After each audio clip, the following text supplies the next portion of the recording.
There were many specialty roles that clone troopers received training for as part of the Grand Army of the Republic, some of which are widely known, like clone commandos, and some of which weren't, like clone marines. Of all these roles, one in particular is probably the most underrated, the clone engineers. These poor guys, especially the combat engineers, were an incredibly important part of the Grand Army of the Republic, and yet they get next to no credit and appear very little. In this video, we'll be discussing them in detail.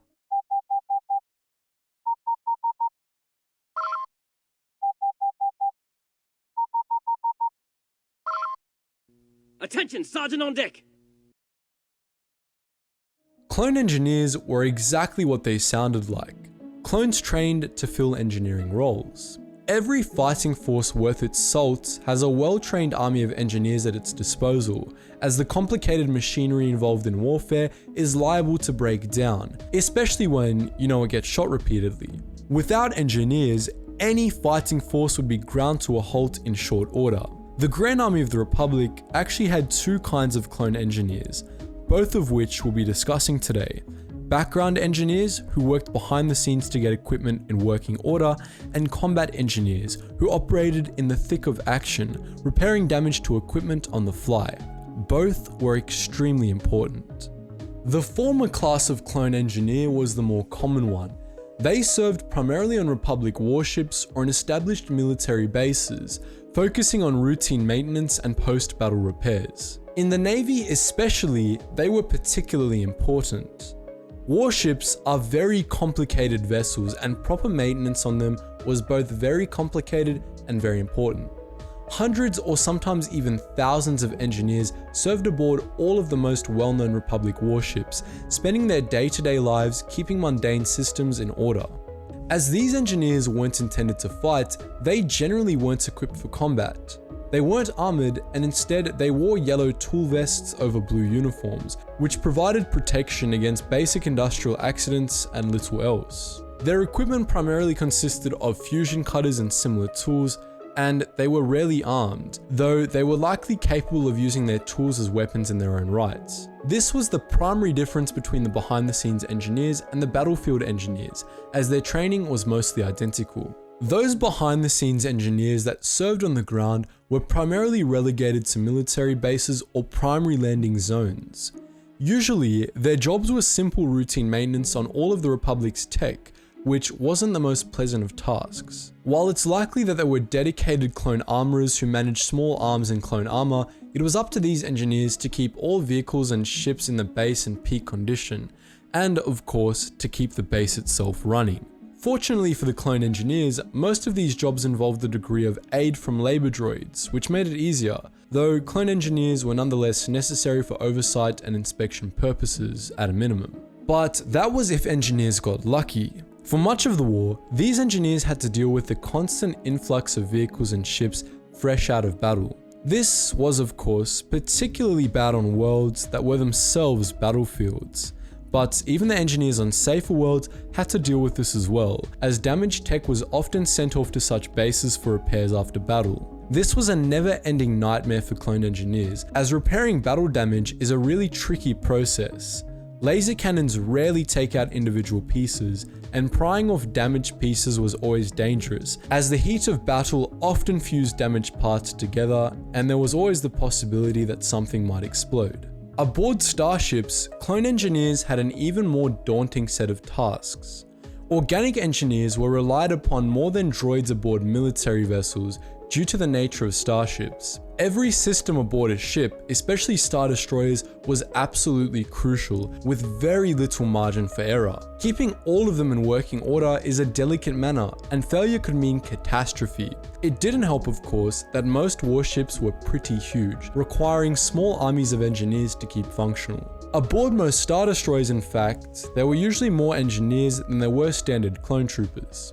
The most visible role that behind-the-scenes clone engineers filled was the role of flight crewmen. These clones were particularly prominent on Venator-class Star Destroyers, which carried over 400 starfighters at full capacity, which, of course, required maintenance. There was no rest for clone flight crews.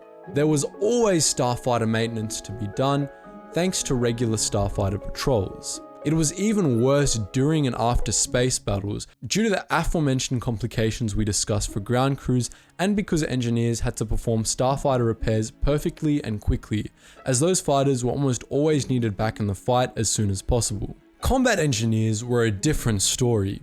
You may recognize these fine fellows from the Battlefront games, and their purpose in the Battlefront games is very similar to what their actual purpose was. These engineers operated in the heat of battle, doing quick patch-up repairs to keep equipment running and ensuring that supply lines remained intact. They were crucial when it came to keeping the Republic's heavy vehicles operating under fire, and they were even more crucial when it came to quickly setting up equipment on the front lines. Unlike their behind-the-scenes counterparts, combat engineers were armored and they were armed as well. Depictions of their armor vary from source to source, but it can be determined that most engineers had armor that was very similar to standard clone armor, albeit with additional small equipment belts and in some cases different helmet designs. The helmets, as depicted in Battlefront 2, don't really resemble any other known clone helmet variant, although they do bear some similarities to the helmets worn by the Empire's AT-AT pilots. Whether there's an in-universe connection there is hard to determine. In terms of equipment, combat engineers were of course armed, either with shotguns or blasters. Some were known to have used standard DC-15S blaster carbines or DC-17 blaster pistols, but the standard weapon for clone engineers appears to have been a shotgun-like weapon, firing sprays of energy flechettes instead of concentrated blaster bolts, which was highly effective at close range, but less so at long range. As engineers, they were also equipped with fusion cutters and a variety of other tools, and some were also given det packs, which could be used for sabotage purposes. The primary duty of battlefield engineers was similar to regular engineers, but more intense. They did patch-up repairs on vehicles in the heat of battle. This was incredibly important work as, unlike the Confederacy, the Republic couldn't afford to throw tanks away in large numbers, and quick repairs saved both money and lives. Of course, it was also treacherous work. The threat of something blowing up at any minute was even more present during an actual battle than it was in most cases, and oftentimes repairs forced engineers to expose themselves to enemy blaster fire. Some Republic vehicles even had dedicated mini crews of engineers on board in anticipation of combat damage. This was the case for heavy vehicles like the ATTE or the HAV-W A6 Juggernaut, and even more so for artillery pieces like the SPHAT. This allowed the engineers to become closely acquainted with the idiosyncrasies of the vehicle that they were assigned to, allowing them to be a bit more effective in the moment than your average jack-of-all-trades engineer. Some vehicles, like the Juggernaut, actually had dedicated engineering stations that made the jobs of these brave soldiers a bit easier. In other cases, combat engineers were called upon to set up base camps or specialized combat equipment. This was a very treacherous task, as it usually involved doing something other than shooting or taking cover in the face of live fire, which is in itself rather dangerous. If the Republic needed portable repeating blasters set up on the front lines of a war zone, combat engineers would be sent in to get the job done in a matter of seconds. If the Republic was going to move camps, engineers would be sent in to choose a new spot and lay the foundations at the new site. If communications were down, it fell to the engineers to set up new relays. Of course, there was another role that engineers filled that anyone who's played Battlefront 2 probably remembers fondly: sabotage.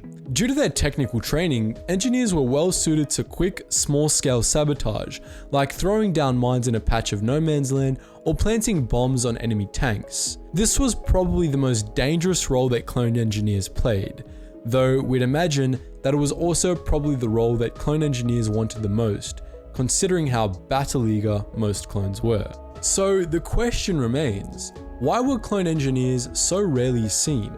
Outside of Battlefront, they only appeared in one obscure comic from a magazine. The answer to this question is simple and unfortunately a bit boring. Simply put, engineers aren't all that fun to write about. Just like with quartermasters, armorers, and warship helmsmen, the role of a clone engineer was a crucial one that's really just best suited to the background of most stories. Is there storytelling potential for clone engineers? Perhaps, but there's a lot more potential in other ideas, and the writers seem to have gone for them instead. So that's the story of clone engineers, that one underrated class from Battlefront 2 that most people forget about. But what do you think? Do you think there's a storytelling potential for these guys?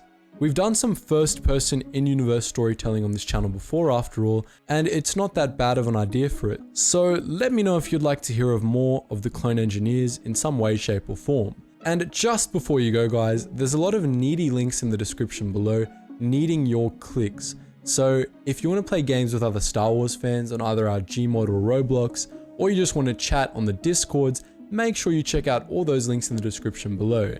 And if you want to help the channel more than you already are by watching this video, please do check out the Patreon. And if you're into history, I also have a second channel that may interest you, where we just talk everything niche and interesting about World War II. Anyways guys, as always, thank you so much for watching and I hope to see you in the next video.